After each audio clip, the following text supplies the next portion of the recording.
जो अयमुत्ता मुनि थे वो पोलासपुर नगरी के राजा विजय सेन और श्रीदेवी जो उनकी रानी थी उनके पुत्र थे। जब वो 7 साल के थे तब एक बार भगवान महावीर स्वामी पोलासपुर नगरी में आए और नगरी के बाहर श्री वत्स उद्यान में जाकर के ठहर गए। उनके जो प्रमुख सुशिष्य थे इंद्रभूति गौतम, उनका छठका पारणा था, उसके लिए उस एक दिन वो पोलासपुर नगरी में आए। क्या लेने आए? गोचरी लेने के लिए नगरी में आए।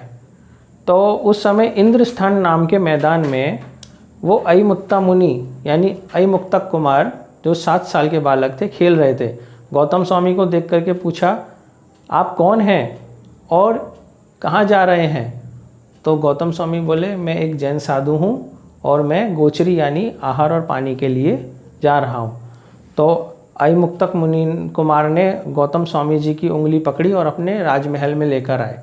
उनकी जो माँ थी श्रीदेवी गौतम स्वामी को अपने महल में आते हुए देखकर बहुत प्रसन्न हो गई और वो अपने रसोई घर में गई और वहाँ से आहार ला करके बड़ी प्रसन्नतापूर्वक गौतम स्वामी को बुलाया। फिर जाते समय गौतम स्वामी से अयमुक्तक कुमार ने पूछा, आप कहाँ जा रहे हैं और आपका घर कहाँ है? तो क्या हम जैन साधुओं का कोई घर नहीं होता और मैं अपने गुरु के पास यानी महावीर स्वामी के पास जा रहा हूँ। तो अयमुक्तक कुमार बोले, आपके ऊपर भी कोई गुरु है, मैं भी उनसे मिलना चाहता हूँ। तो अयमुक्तक कुमार गए भगवान महावीर स्वामी के पास, उनके दर्शन किए, वंदना की। भगवान महावीर स्वामी ने प्रवचन दिए और उनके प्रवचन को सुन करके अयमुक्तक कुमार के मन में वैराग्य की भावना उत्पन्न हो गई और उन्होंने भगवान से बोला, भगवान मुझे अब इस संसार से मैं दीक्षा लेना चाहता हूँ, संन्यास लेना चाहता हूँ, आप मुझे दीक्षा प्रदान करें। तो भगवान ने बोला, जैसी आपकी अनुकूलता। तो वो बोले कि मैं अपने माता पिता से आज्ञा लेकर के आता हूँ।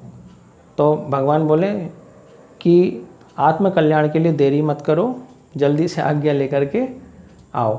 तो वो तुरंत अपनी माँ के पास गए और माँ से उन्होंने आज्ञा मांगी। माँ ने बहुत कहा, अभी बेटा तो बहुत छोटा है, 7 साल का है, अभी तो कैसे दीक्षा लेगा।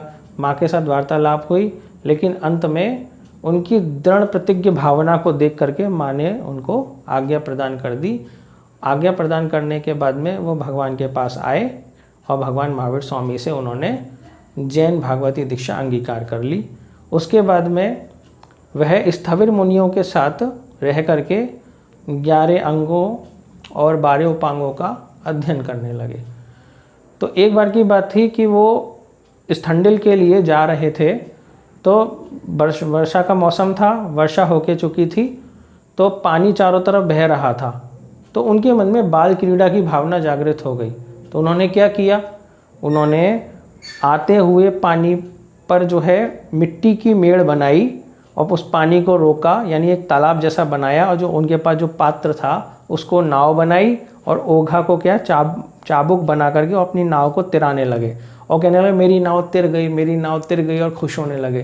तो स्थविर मुनि ने देखा, देखो साधु हो करके कच्चे पानी का ये और मिट्टी का ये उपयोग कर रहा है, यानी दग मट्टी, यानी इसने दग मिट्टी का, ये साधु का जो नियम होता है उसमें जो है दग मिट्टी का, यानी कच्ची मिट्टी कीचड़ के ऊपर वो नहीं चलते हैं, उसका उपयोग बिल्कुल नहीं करते हैं, लेकिन वो साधु होकर के भी जो उसका उपयोग कर रहे थे। तो स्थविर मुनि कुछ नहीं बोले, वो भगवान के पास गए और भगवान से जाकर के बोला। तो भगवान ने बोला कि ये भविष्य के केवल ज्ञानी हैं, तुमसे पहले इनको केवल ज्ञान हो जाएगा, इसलिए इनकी तुम निंदा मत करो, इनकी तुम आहार पानी से और शिक्षा के माध्यम से इनकी सेवा करो।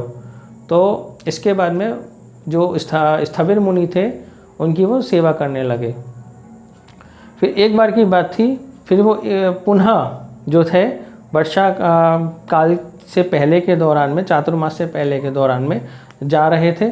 तो उन्होंने देखा कि कुछ बच्चे जो हैं पानी में खेल रहे हैं, वही अपनी नाव को तैरा रहे हैं। तो उन बच्चों को देखते ही उनको पुरानी घटना याद आ गई, जब उन्होंने अपने पात्र को नाव बना करके तैराया था।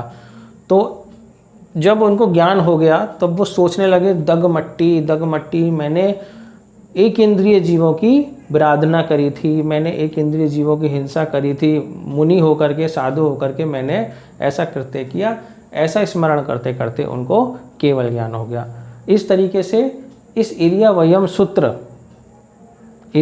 सूत्र का स्मरण करते करते, यानी अपने पापों की आलोचना करते करते, निंदा करते करते, प्रतिक्रमण करते करते अयमुक्ता कुमार मुनि को केवल ज्ञान हुआ।